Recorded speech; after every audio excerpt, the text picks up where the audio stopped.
akin. Kaya ako naparito, sa ngayon di naman ako nagpakalalim. Sa mababaw ang talino, ibahin ako sa hirap mapaamin. Binigay na ang lahat sa ama namin, lalo na mga mali ko, mga kaganapan na rin ang mas mo nagturo sa akin ko paano ba ibigay ang tamang halaga sa sarili ko na di makita ng iba. Patagal lang patagal iyakin na po na, buti na lang di ako takot magsimula.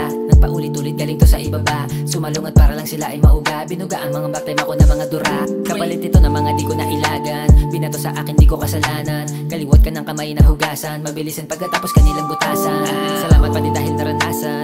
Sistema nila di na malunasan, at ngayon alam ko na kung saan dapat ibubuhos ang luho, pawis at dugo bago punasan. Kaya pinapatid ko na yung tali sa leeg ko para lumaya. Siguro nga ako ay tinapik para maging tinik sa madadaya. Silang umahalik sa sapatos na may takong na inaamag. Paano ako lalabag sa inilalapag mo kung walang kontratang inilatag? Panahon na toras ay dadating, malamang sisingaw yung hindi pa nahanap. Na masamang amoy para patikim kung ano ba talaga ang dapat lumagana. Tila ba yung dating matamis kagatin, ba't ngayon na palitan ng alat?